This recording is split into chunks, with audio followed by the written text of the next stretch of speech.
welcome to episode 2 of the Crown and Ash podcast, where we are a cigar club here in the Tampa Bay where we jump from club to club, but also our members have the opportunity to get on this podcast, get some content out, talking about themselves, really spotlighting what they do. And today we have Nick Conjero from Conjero Law. He owns a law firm in downtown Tampa with personal injury, and we're going to dig deeper into his business and his personal life. We have here Ethan Marengo. He actually runs the marketing for my company. He is one of the founders for Big Daddy Leads. Great company name. We have one more guest who's running late, Corey King. He is a commercial real estate expert. He should be in here about halfway through the podcast. We'll give him some airtime as well.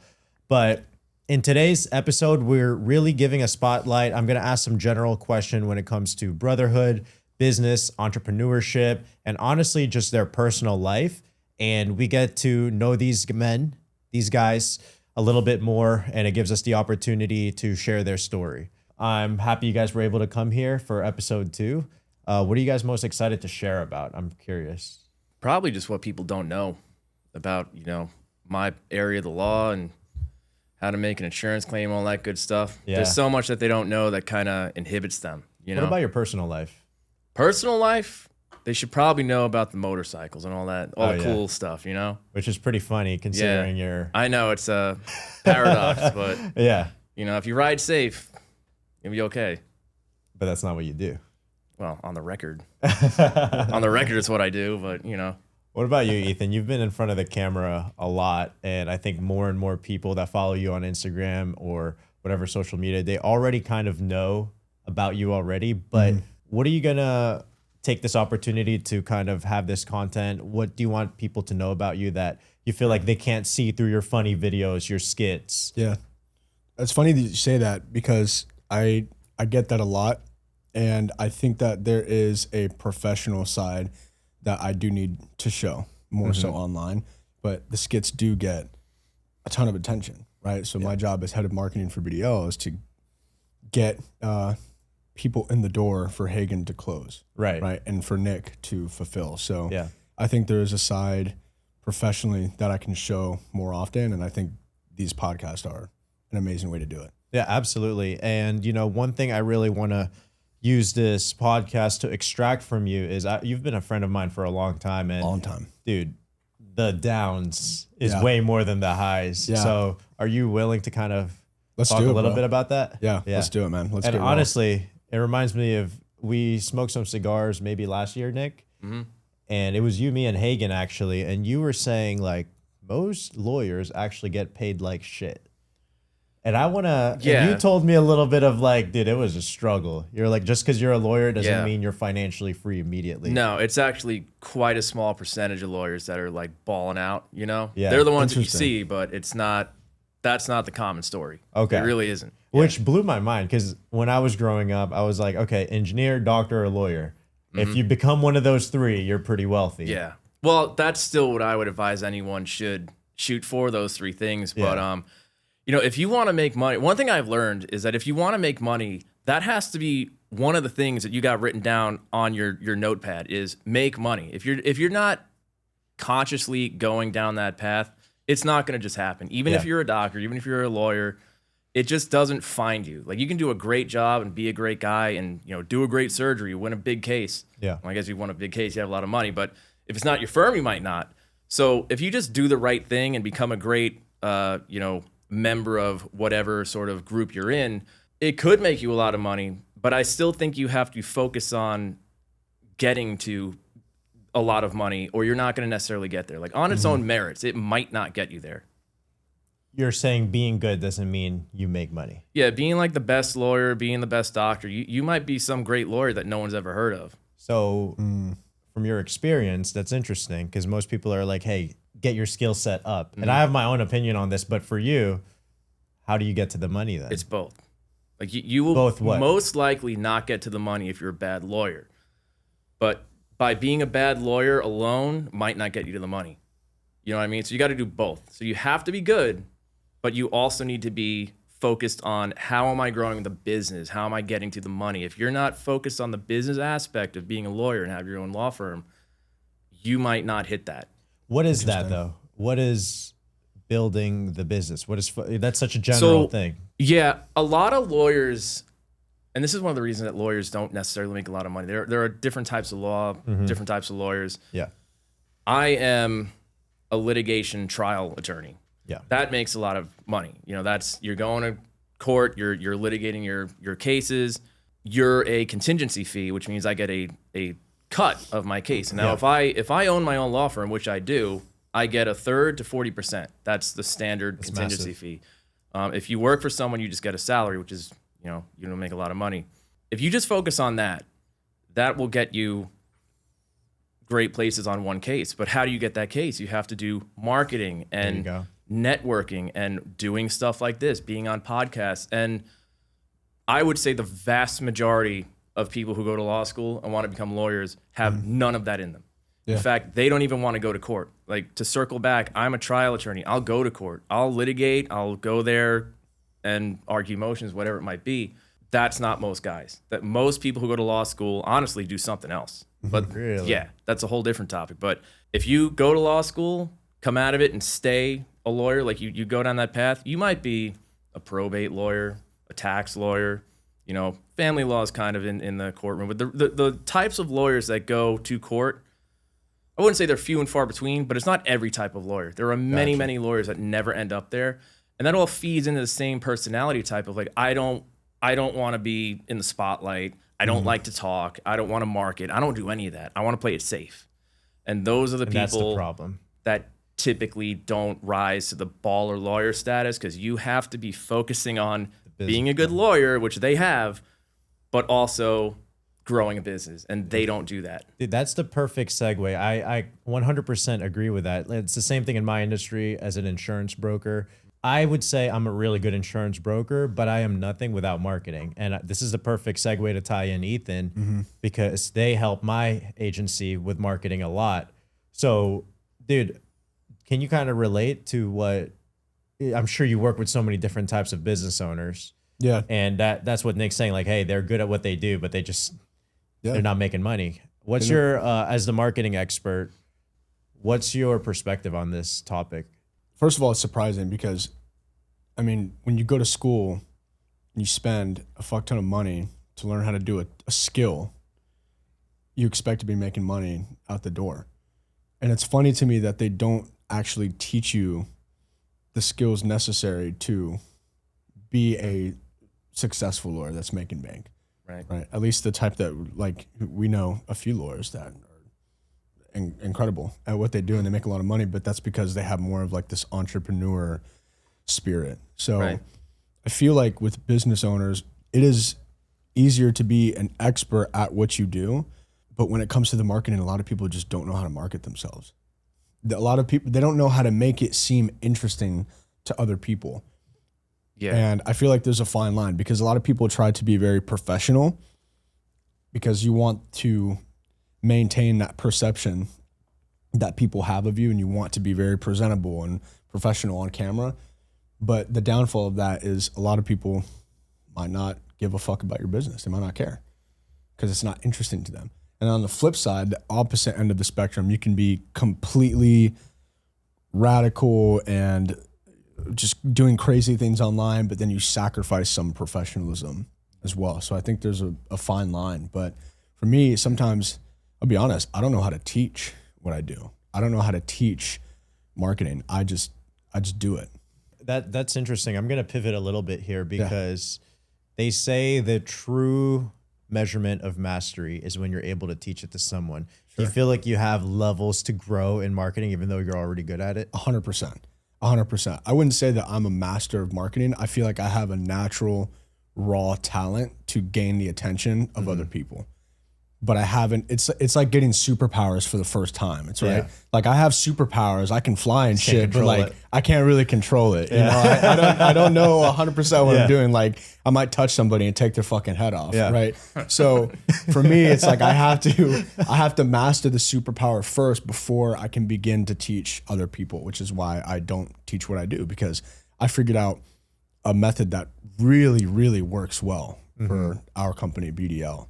Yeah. And I want to tap into that further before I even dream of teaching other people, because I personally don't want to become one of those gurus that barely knows anything and is making money off of other people by teaching them The something course that they know. sellers, right? Yeah, the It's course very sellers. It's popular. like, And dude, a lot of them actually are making money, but the reality is they're selling very average things. yeah, You it's know? like you have 10 or 20% mastery of a skill, and you're selling a course based off of that 10 or 20% mastery. Making other people, the newbies, think you're like level Exactly. master 100. Exactly. when- Right. To yeah. them, you look like a sensei, right? Because when you know a little bit more than other people, you look like an expert. Yeah. You know, that reminds me of an interview of Michael Jordan. Somebody asked him, an interviewer was like, "Hey, Michael, you're one of the best basketball players of all time, if not the best. Why don't you become a coach and create a championship team?" And he was like, "No, I'm going to be the shittiest coach." Yeah.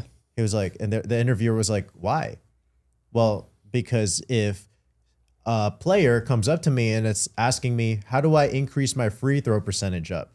He's like, "I don't know, shoot more free throws." Yeah. That's all I'm going to say. Yeah, You know, yeah. but a good leader is like, okay, why can't he just shoot more free throws? They break it down. Right. And that's when you're able to teach. Right. I see this in sales all the time. There's natural, amazing salesmen, but they're terrible sales leaders because they cannot teach a talent that they just innately have. Do you feel like you're right there right now? Right there. And there might be a potential to be able to teach that skill one day, but right now, absolutely not. Right now, it's just raw talent. And for me, I just double and triple down on what I'm currently doing. I post 3 times a day and I constantly test. I throw a skit out there. If it isn't well received, I go back to the drawing board. So Yeah. I haven't exactly cracked the code yet for myself either, but I relate to Michael Jordan 100%. Like I would tell them the same thing. When someone's like, "How do I keep market doing my business?" I don't know. Fucking post more. Like just post. I don't know. Just Oh, be so funny. that reel about David Goggins was real. Which one? You guys made a funny reel about like, "Hey, how do I make more money?" I don't know. Fucking watch David Goggins. That's for you to figure out. Actually, how the fuck did I pay you? I think I showed Nick. That's that. what I'm afraid of. I'm afraid of someone paying me, and That's what you're gonna he's say. like, I don't fucking know. Figure it out, bro. Yeah, man. Why are you asking me these stupid questions? Gave you $30,000. Well, you know, since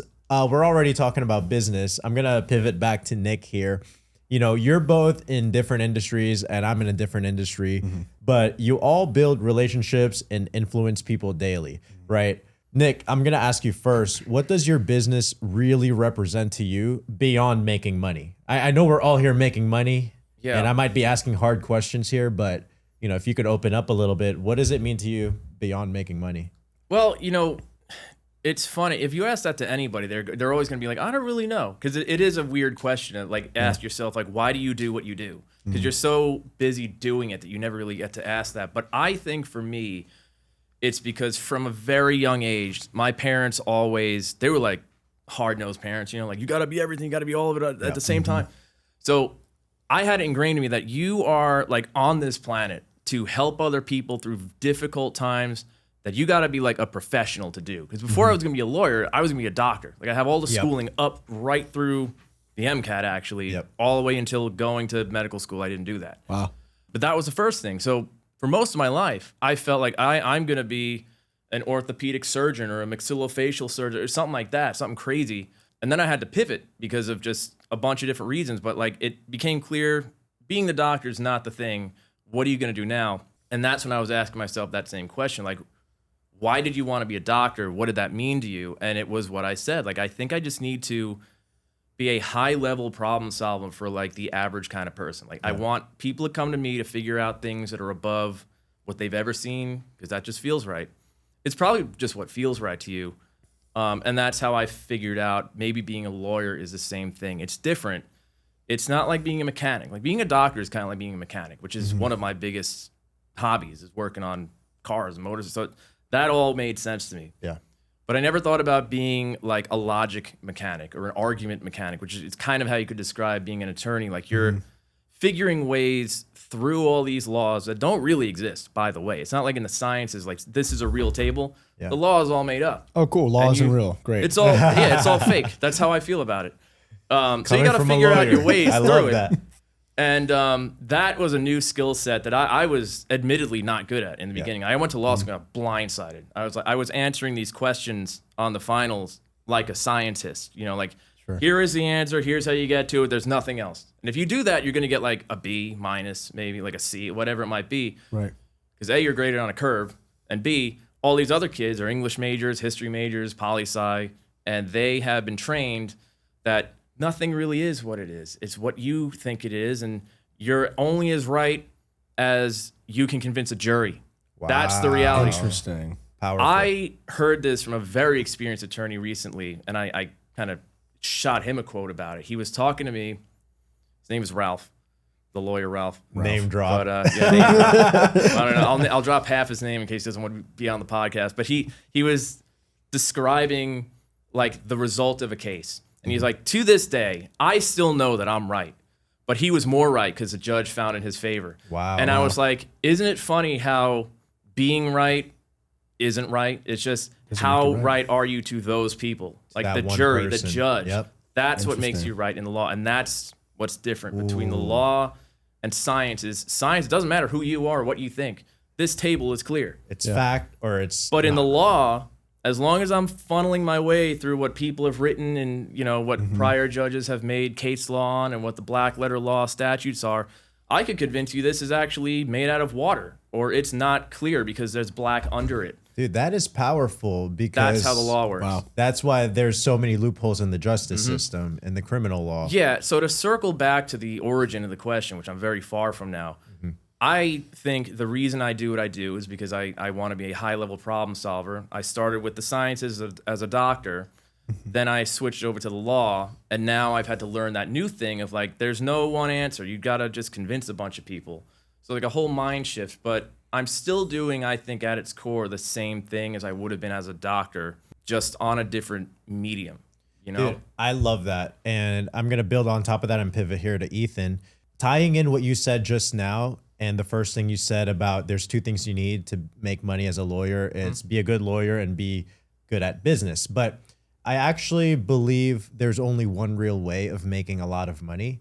And it goes with exactly what you said. Solve problems. You want to make more money, solve bigger problems. I was at a conference with Daniel G, and he said, your skill set actually doesn't matter in the amount of money you make. Sure, it can help, but that's not the main thing. The main thing is what problems are you solving? And he gave an example. He was like, imagine if you're the best burger flipper in McDonald's, and there's another burger flipper right next to you.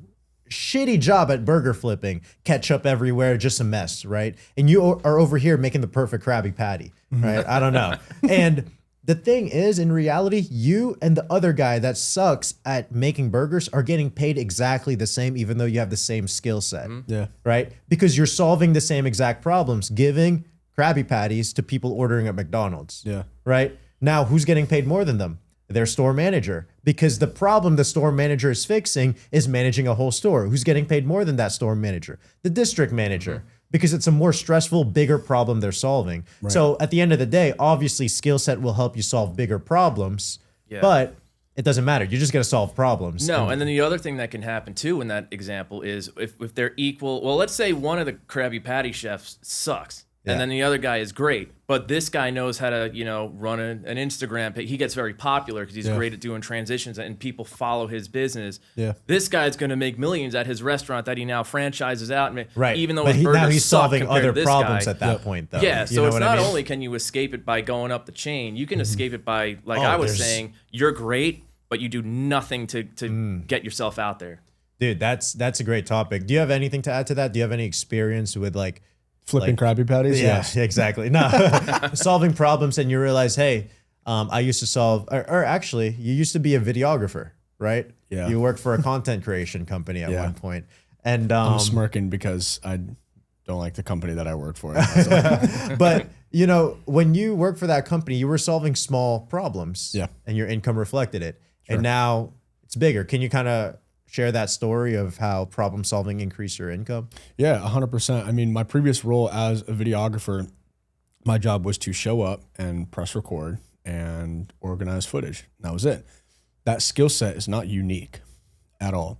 It's a skill set that's very popular in Tampa, and it's something very easy to teach, which is why I was not making that much money, right? You can be extremely talented in that arena, but I know some people who were way better with the camera than I was, and they were making less than me, which is crazy. So talent has nothing to do with it at all. I think a lot of it goes into like what you were saying, like how big are these problems that you can solve. So when I transitioned into a business owner and I started my own marketing company, I was solving much bigger problems, and my income now reflects that. So what 100%. problems are those that you're solving now? Right. So we help insurance agents run their own done-for-you marketing and generate their own leads, which in my opinion is not the only way to generate business, but it's how you can stay in the game the longest, right? It's how you can decrease your chargeback rate. Yeah. Okay. So a lot of it isn't instant gratification. It's not like buying a pack of 50 leads Yep. and then making a couple deals. It's having those 50 leads slowly drip in because they're exclusive and tailored to your business. And then you close them, and guess what? You now own that lead. No one else is calling that lead. Yeah. So that's the problem that we That's solve. powerful. I met you because we were both insurance agents at one point. Back in the day. Back in the day, seriously. We can't name drop the company, can we? Usha. Usha Yeah. Dreams. Hey, that company, as much as, there's ethical problems in that company, it did shape who I am today, and I'm sure it shaped you a lot as 100%. well. It instills a hell of a broke work some ethic. records in that company. I remember. Yeah. We did really well there. But anyways, that's so important because that's the biggest problem every insurance agent has. Yeah. It's like, hey, you could become, there's a lot of shitty insurance agents, especially in lot. Tampa. A But lot. when you're somebody good, it doesn't matter because some shitty insurance agent is taking all the clients because they know how to market better. Right. So now you guys came in and able to help these better insurance brokers out and then get their work out there. Since we're really deep in the business world, I want to ask you guys something. I'm going to start with you, Nick, and then I want you to answer the same question, Ethan, so you'll have time to think about it. Yeah. But what was the biggest turning point or lesson that shaped how you run your business today? I know your career beforehand. Yeah, man, I feel like I'm on a job interview. Yeah. Like totally prepped for these. What was the question? It was, what was the biggest? What was the biggest turning point? point to that you're here today with Conjero Law? Yeah. I know you were with Jesse James before, and So you know. I would say it there was a turning point, but it was a long time coming. And I think a lot of people have the same kind of turning point. And it is when you realize that no one is out for your best interest except for you. Even your friends, even the guys who treat you well, even your boss who's offering you a partnership, all that good stuff. I don't believe that as animals we are genuinely altruistic. Even if you see, like, there's always that test that they talk about where if you put monkeys with their babies Yep. on like a hot floor, eventually the dad or the mom puts the baby on the floor and stands on it. Yeah. Like, it's kind of a gory, gruesome example, but that's us. Like, that's how people are. And when you're not even dealing with a child, like, you're not going to be that, here, take this, when there's money to be made, you keep your employees where they are. Yep. And over time, over all of my different jobs as a lawyer, that lesson was just further ingrained in me, all the way up to the last one and my prior employer was very nice. It was just me and him. It was just me and one other attorney. He brought me on to open his Tampa branch because he's always in Pinellas. And it was totally on me to do it. Like, all of it was me. All he really did was give me the building and his blessing and some money every now and then for like a tent or whatever I need. Yeah. Getting the cases was totally me. So I was doing a lot of work and making him a ton of money. And I had a pretty good deal, like, better than the usual deal. But the deal had in it, you get to be partner. If you hit these metrics in the first year, you get to be partner at year 2. And the partnership was initially, and I grilled him on this to find out what it was. You really got to find this stuff out. It was, you are going to be a partner in the business. Your branch, my branch. You are going to split things. I think it was like 40-60 or no, 50-50 when I hit partner, but for everything. Fast forward a year from that, I am at a table like this with his CPA. We're supposed to talk about, like, oh, here's the partnership. Here's what it's going to be. Instead, it became a conversation that his fiance showed up, and all they did was talk about her med spa and how my building might make a great med spa. I'm like, shit. My goodness. Interesting. And I'm sitting there and I'm listening to him, and he's like, the CPA starts saying, well, what about Nick? How do you want to structure him? And the CPA asked him, like, well, how is he going to be related to the Largo firm? And he's like, oh, no. He's only Tampa. So I'm hearing this. It's not adding up to me. And I call him the next day. And I'm like, hey, man, here's what I heard. And here's what I heard you tell me a year ago. Which is it? Yeah. And he's like, nah, man, you're just Tampa. So in my head now, I go from being 50-50 in this, multi-million-dollar kind of company for all this sweat equity I put in, like 2 years of getting this guy probably close to $1 million in 2 years. That's pretty good. I went from being like a genuine partner to a 10% raise because that's all it was. Shit. I was making You're like, 40%. you're just an employee, stay there. Well, I had to think about it. He did not really feed me cases. I think in the 2 years I worked for him, I got maybe 5, 6, and they were never that great because he was Pinellas. I was doing all the marketing in Hillsborough. That's how it worked. Sure. So 90% of my cases were me anyway. On those, I was making 40%, right? Mentorship, I was 6, 7 years in already. Like he taught me a little bit, but I was already ready to go. Sure. He doesn't really litigate much either, so that was all me. Then I looked at the building. I was like, well, it's a nice building, but I know rent is not much. Like my office right now costs me a few $100 a month. It's nothing crazy. Wow. So those 3 things, I'm like, there's no money coming in for cases. Maybe 30 to 50 grand a year would come from that. Mentorship, I already got, doesn't really matter. And the building itself is cheap. So I'm looking, how would the math work on that? If I'm just getting 50% to stay here, and I know what I made, it came up to something like, the building and the mentorship and the this has to equal 250 grand a year was my math on it. Like my real world experiential math of the last 2 years. And I was like, there's no way. Because the last 2 years, those 3 things gave me like 40, 50 grand. So let me summarize kind of like what I'm hearing. Essentially, you were promised something, and at some level, you were betrayed.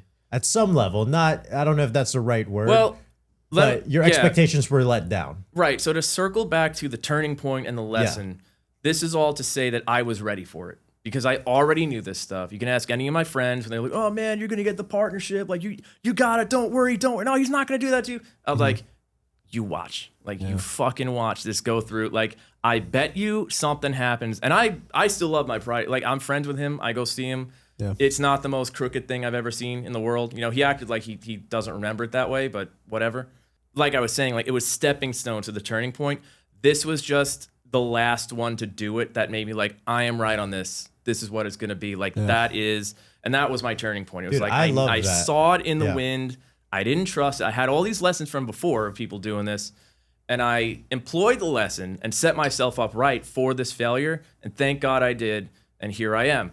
So that was a turning point, was seeing that setting yourself up for the shit happened. It happened. That turning point was like, I'm never doing it again. I get it. This guy was great. Yeah. This guy gave me my legs. He's still a friend to this day.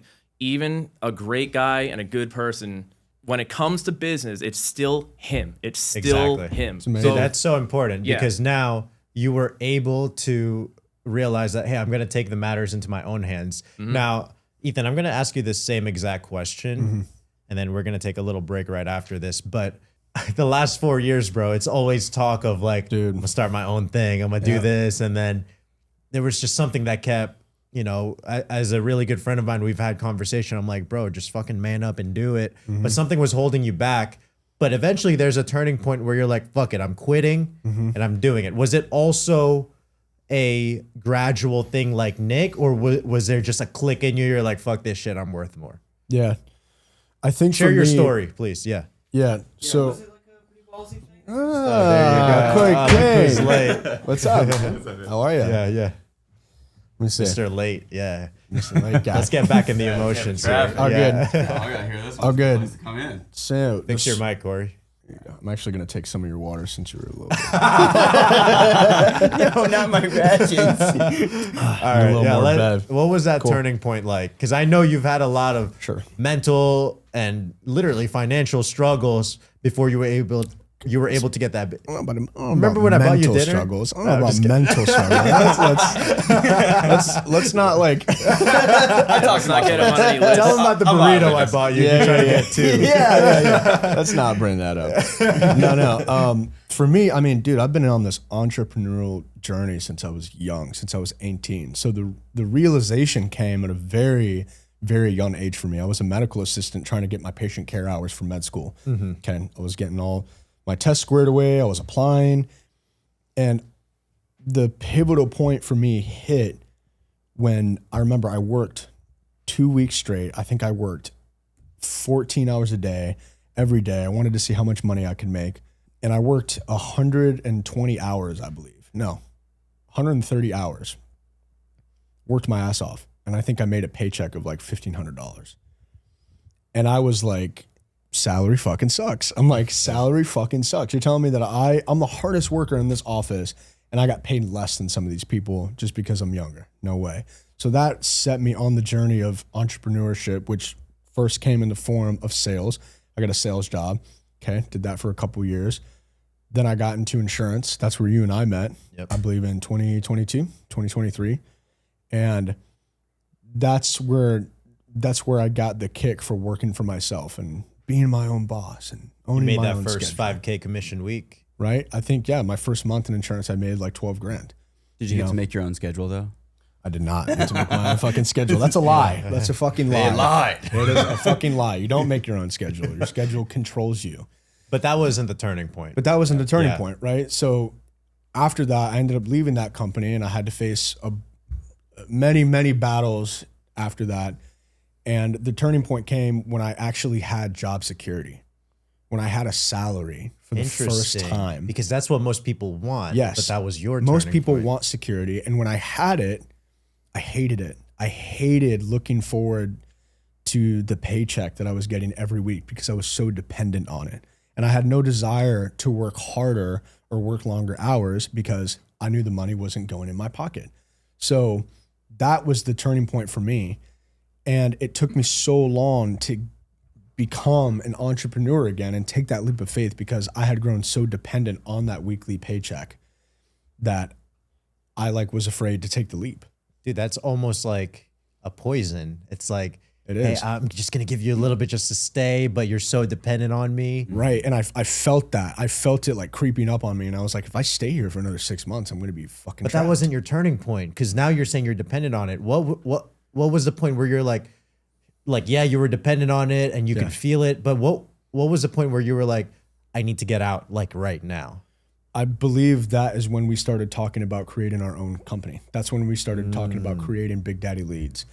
And I said, this time is going to be different because I'm going to be doing it with a team. It's not just me creating this company. We're all very talented and very different. We run different aspects of the business. So I think I felt a little bit of security in that I'm not doing this on my own, but I saw that boat leaving and I said, I gotta hop on this boat. So I put my 2 weeks in and we went all in on the fucking business and it's paid dividends, bro. It's paid dividends. Waiting. Yeah. We saw it. We've had many conversations about this while I was working for that company. Corey and I had many conversations. He was like, you sure this is what you want to do? I remember that. Sure? Yeah. You sure you Because wanna do that? Corey was a client. Yeah, I was like, dude, you're a fucking killer. I'm like in sales, like driving, and I'm like, I had the same mentality in the military. Oh God, people are like the military, like, oh, you must have learned discipline and you know, and you do learn grit because you had to be out in the dirt, especially with the Marines and stuff. Sure. There's a lot of lazy ass people in the military, and I was getting so sick. I was like doing my job. I had to do more of theirs to get off early to go do real estate on the nights and weekends and stuff like that. But I hated that paycheck was so fixed, and I could, no matter what I did, I had to make stuff look good on paper and do community service for shit that didn't relate to me being a better medic, you know? Yeah. In that scenario, but yeah, I hated it too. Corey, like now that you're here fashionably late, I want to ask you because you've had one hell of a journey and that journey is still continuing to write its story. Yeah. But for you, what was that turning point in your career that you were like, hey, I'm balls deep in entrepreneurship instead of, you know, you were in the military, it's super stable. Was it the same thing as Ethan where you're like, hey, I want more? Or did you always know? You know, I kind of knew from a young age, just, you know, I read, you know, the gateway drug to entrepreneurship is MLMs. It's just like little stupid fuckboy games when you're in high school. Yeah. So I did this one called Wake Up Now and it was so trash. It was like just all the things you hate about MLMs. And like we did it for a couple of short months, me and my buddy. Yeah. And it just had like a marketplace energy drink attached to it. Then like, but that caused me to think, to read Think and Grow Rich. So I read that at a young age, like probably finished at like 15, 16. And then read Rich Dad, Poor Dad by the time I was 17. So I had this like kind of different mindset and did a couple little things, joined like little business things after school and high school, and got 2 jobs. Like I was always just kind of like a little forward. And then I thought I was gonna be a physical therapist. So that went in the trash when some guy came with me in the gym. I joined the military. I really just wanted the adventure. I wanted to leave my town. I just knew I could not stay there. It's one of those like mid-level towns where it's like just enough. It's toxic to stay. And then I joined the military. But I mean, I joined when I was 19, and almost immediately I found real estate. So I started doing like, you know, Tai Lopez's courses and like going to conferences in LA. I was stationed in San Diego. Yeah. So I'd use my like off days to go on these little conferences and stuff. But very quickly got into all these different programs, swiping card, renting suits on Friday, returning them on Monday, just going to anything I can get my hands on, teaching myself networking. And just got into real estate and just started knocking doors for senior like investors. Was the turning point meeting other people that inspired you, or was it internal? Because from your story just now, it sounds like it's because of the people of your surroundings that kind of gave you that click.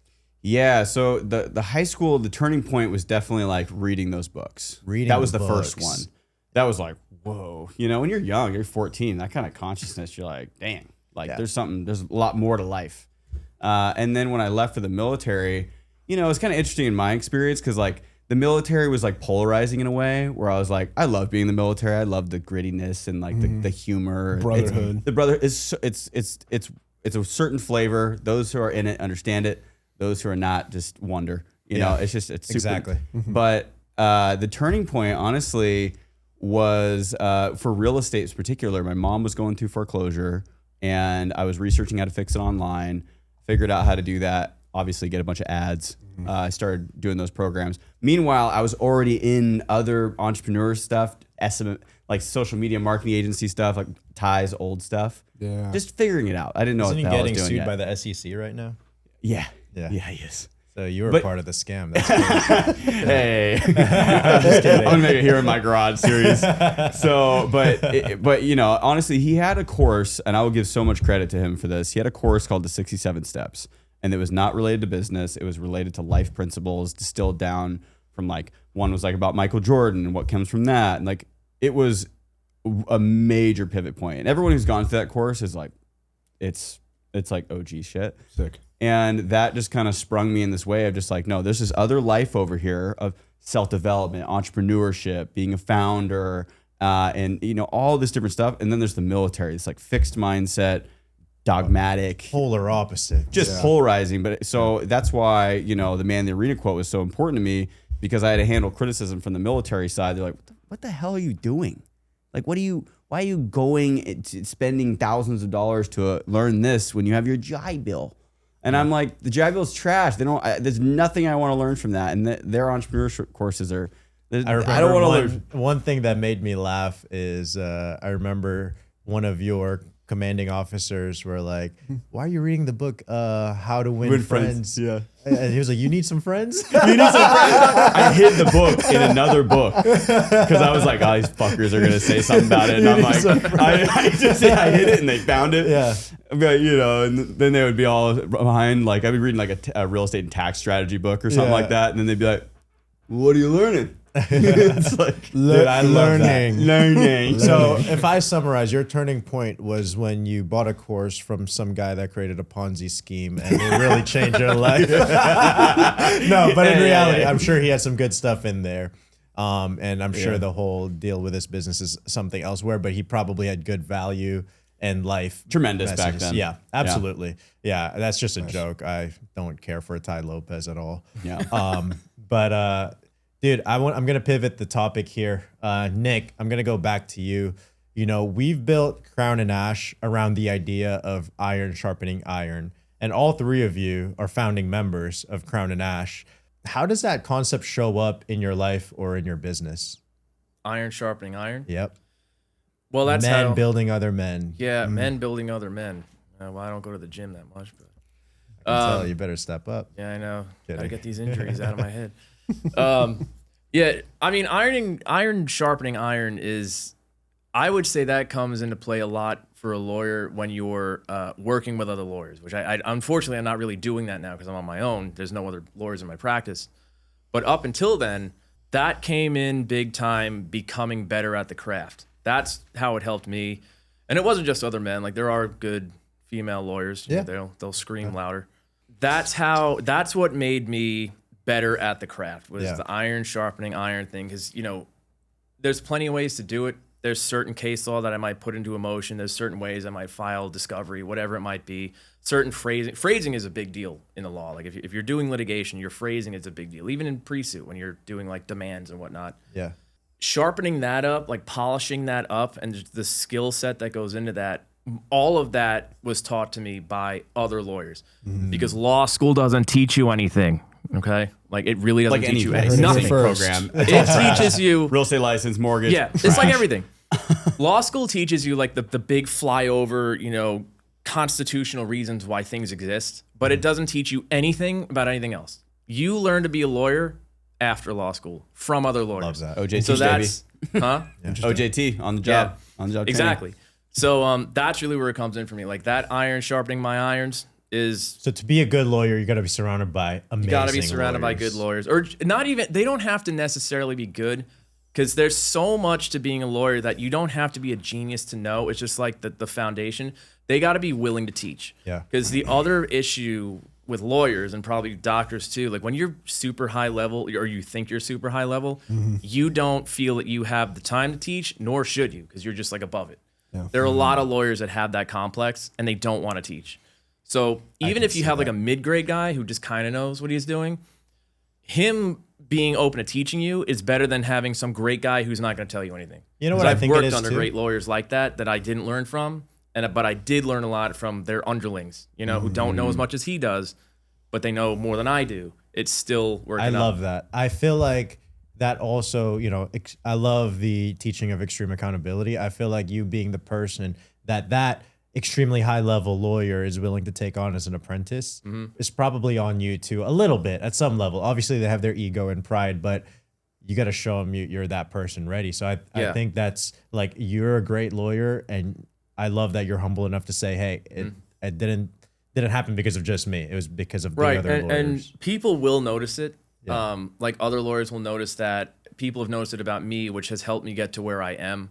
You know, when you're in an office scenario, you see the weak ones and you see the strong ones. Like, you can sniff it out. That's why they rise up and these just bitch about, like, oh, it must be nice. Like, yeah, it wasn't for you. Like, it was never for you. Yeah, always stay where you're at. So, going out and being assertive and aggressive enough to ask a higher, because that's a scary thing for like a new lawyer. Like, hello, sir. I'm an idiot compared to you. Can you teach me something? I don't have time for this. Yeah. It's like, I don't know if you ever watched Better Call Saul. You know the brother in there? He's like this uppity guy. That's how a lot of guys are, especially in defense. Like, I started out on the defense side of what I do now, as many people do. And a lot of the higher up lawyers who do defense are just fucking awful people. And they're just constantly like defense show. You're like, can you give me a cup of coffee? They're like, objection. Well, I call them professional losers. Exactly? It's like, they're professional losers. Their whole job is about keeping you down and explaining to you why you can't be hurt.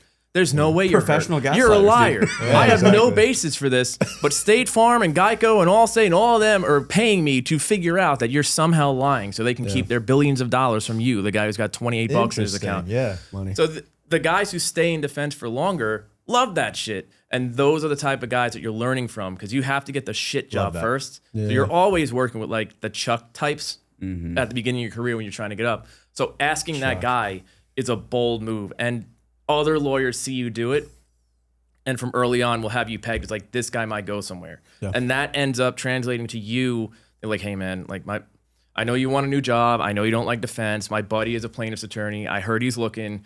I told him about you. Just give him a call. And that's how you can escape. I love that, dude. To summarize what you said, it's seeking mentorship and learning from others. Great.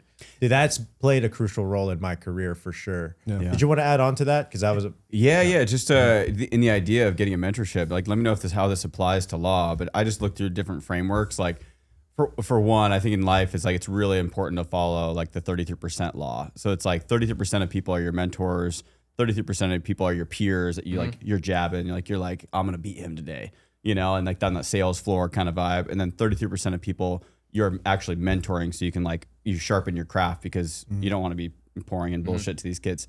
And then to get quality mentors, I've always found that in a hierarchy, it's always like doing something they don't expect you to do. And you have foresight. So it shows that you're more of a partner than like an employee. You don't have to wait for direction. So in law, is that would that help you? And it seems like, I mean, you're having like that breakdown. Yeah. Speaking with you, like you're an initiatory kind of guy, but like, you know, you see a problem they have, they might mention it in a meeting and then you go solve it without him asking you to do it.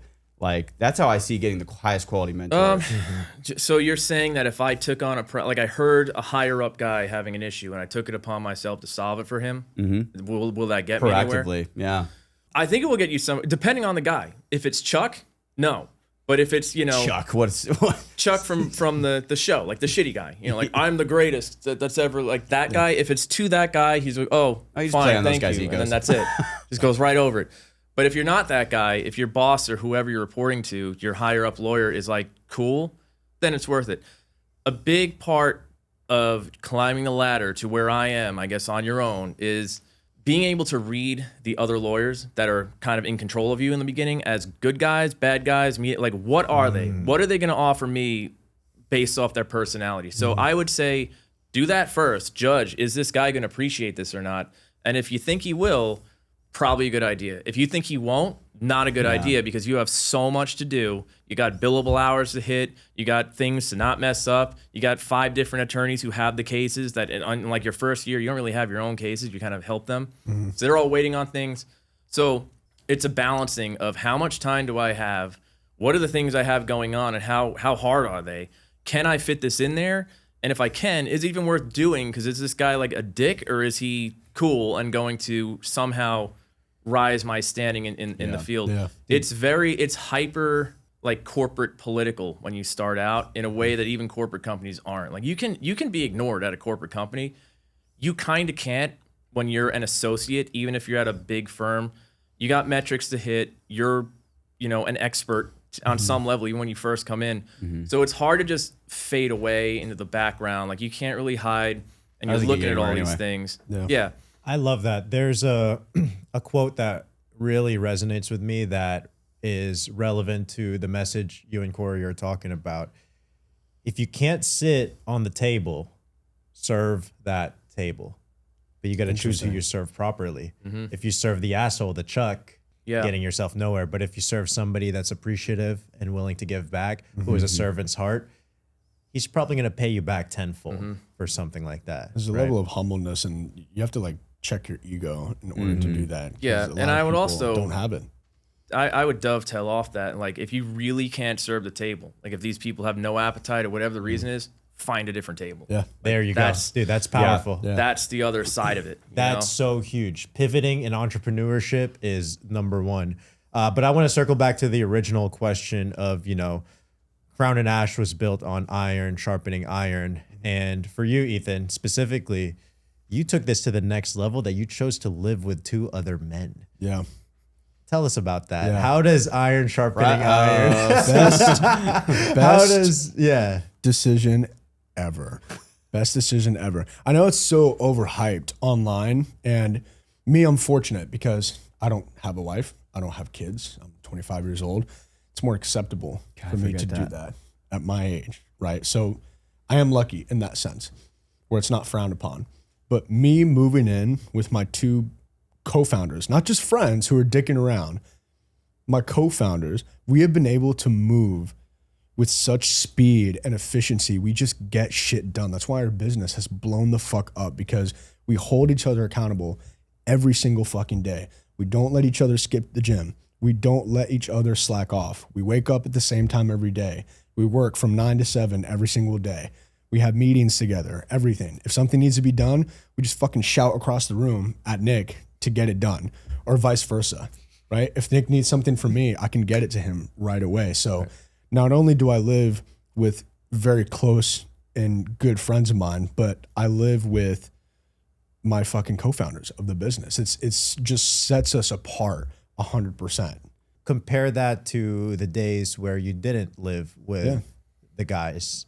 Just things got done slower, right? And granted, like I did have a different mindset back then, right? I always wanted to work hard, and I did, but when you don't have, I like competition, right? if I'm going to go on a run and I'm running by myself, I probably won't run as fast. Right. But if I have Corey like running next to me and I see he's starting to get ahead a little bit, all right, let me like step it up a little bit. And he starts to go get a little faster. Keep it. He gets a little faster. And I like that. I need that competition. It forces you to level up. And being surrounded by guys sprinting forces you to 100%. sprint the shit out of your life. 100%. Yeah. And then you realize, fuck, I'm capable of doing this every fucking day. Yeah. I can work weekends. I can work 7 days a week. That's not that hard. It really isn't. Dude, I love that because I've shared this multiple times. The reason I am where I am today was because of 2 years ago where you, me, and Hagen would sneak into Novel, the apartment complex I'm so happy I live in now. But we used to sneak in there and just work. And bro, if that moment in my life didn't exist, I don't think I'd be where I am today. It was because I saw Hagen grinding it out. You having your mental battles. Why do you say mental mishap? It's a joke. But we were all in really bad spots. I just got out of jail. You know what I mean? Yeah. So, yeah, dude. but Tough we spots. were not. Neither of you guys were giving up. There's no way in hell I'm giving up. Yeah. Because I was surrounded by that in all reality. So I really appreciate that moment of my life. It's very pivotal. Yeah. For me. You need that. Brotherhood is so important, is what I've learned. Like, brotherhood is important, and I know that there is a lot of crazy fucking people, like online or like content creators talking about, there's too much masculinity or whatever. Like, I don't have sides. I don't choose sides. I'm very careful about who I listen to online. But there is something about being a man and being surrounded by other men who want the fruits of life just as bad as you do. That is so impactful. It is like, it's intoxicating to be around other dudes that think like that. Yeah. It propels you forward. And when I realized that, bro, because I completely agree with you, when I realized that being surrounded by other men is the key to leveling up, because that's what it was for me, I was like, wait, let's be more intentional about it. Hence the birth of our brotherhood, our cigar club. And I want to pivot because we're running out of time here. And I have one question for each and every single one of you. I'm going to start with Corey. And this one, I want you guys to give it a little bit of thought, except Corey, because he's coming up right now. If a younger version of yourself was sitting here at this table, what would you want him to hear from this conversation? A younger version, let's say in the military. One of my favorite quotes, and actually when I found when I was 19, the first thing that comes to mind is I started journaling. And the first quote I wrote in the book was, "The hardest thing for a man to do is to be himself in a world that's trying to change him." And it was by Ralph Emerson. And what that meant to me is that the world is going to be noisy.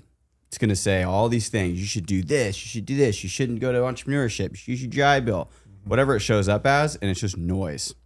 And you have to listen to that signal that you have within you of what you know is true, and model people that have what you want to have. If I were to model myself after certain people in the military, doing 20 years and there's amazing people that have done that, but I'm just saying it for that. Like, I did not want that.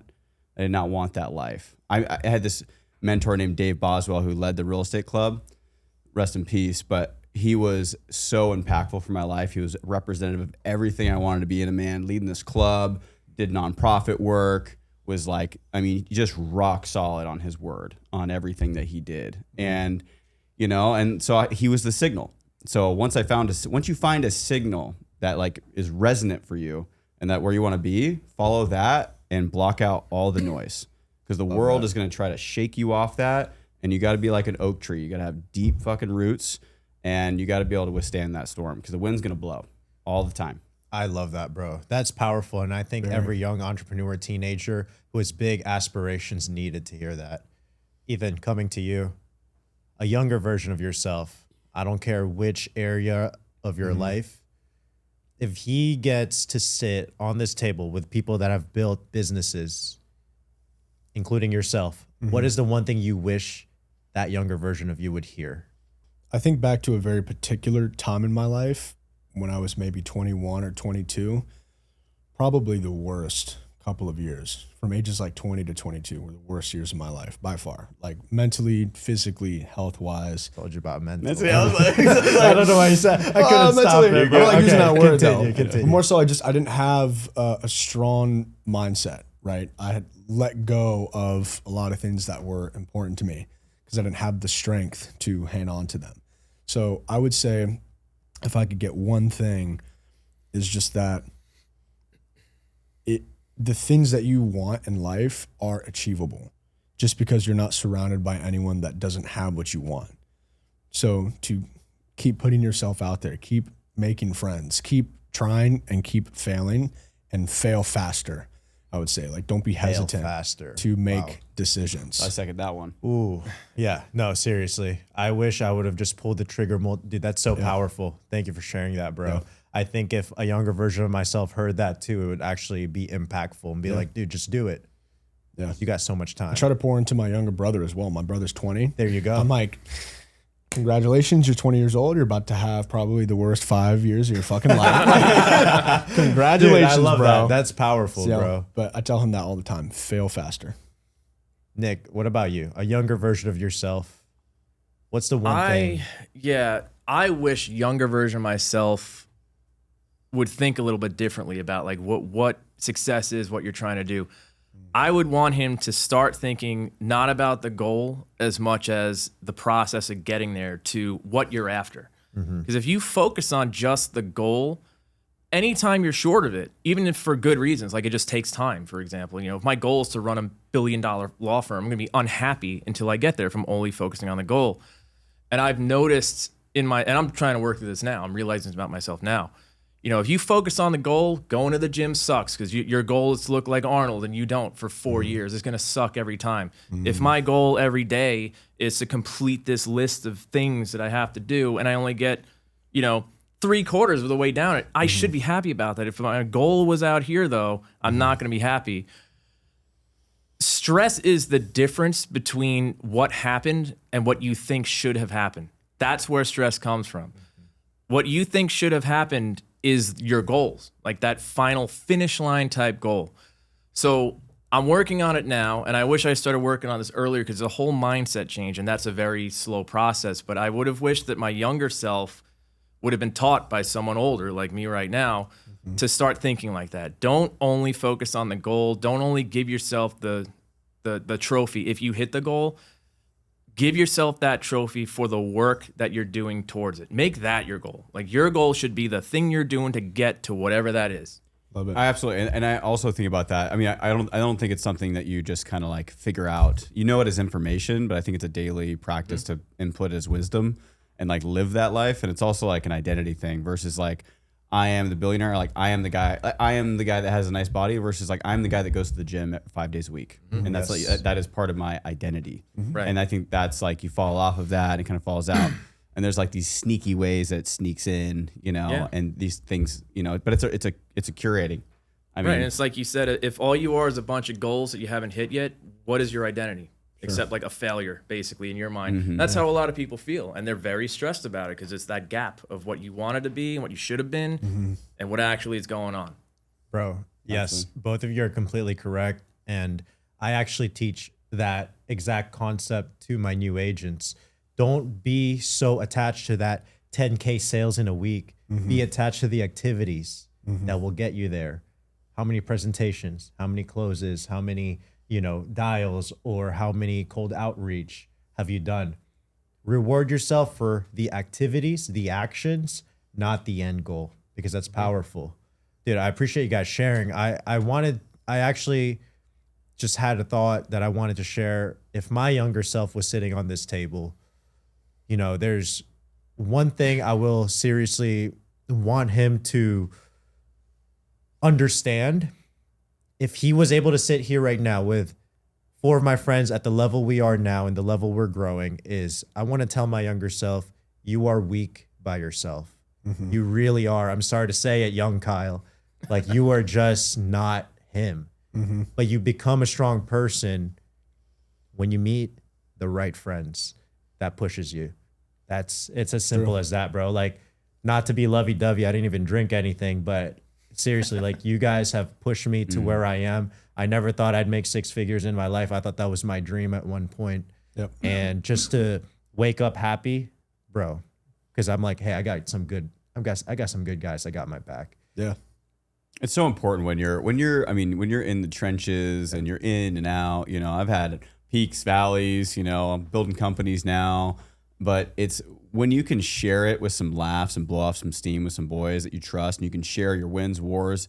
It's, you know, life is wins, wars, and moving chains. But you can share that with them and just like laugh it off. That blow off valve will give you the utmost stamina for those long nights till 2 a.m.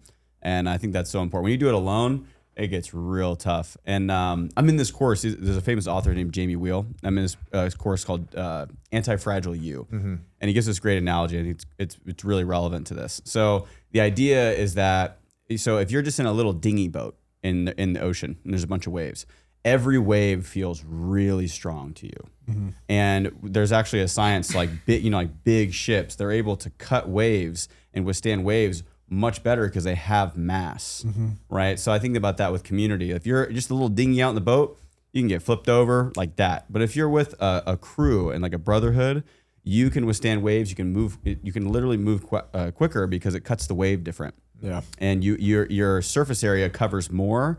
So when a wave hits, it's just like, boop. Even physics prove it. Agreed. You're Exactly. weak by yourself. Surround yourself with good men. Anyways, I know we're out of time. I appreciate you guys tuning in for episode 2. Watch out for episode 3. If you guys want to join the Brotherhood, apply. The link is on our Instagram. And we'd love to have more brothers to share our journeys with. I appreciate you all, guys. Oh yeah. Thanks for having us, Thank you. bro. Yeah, man.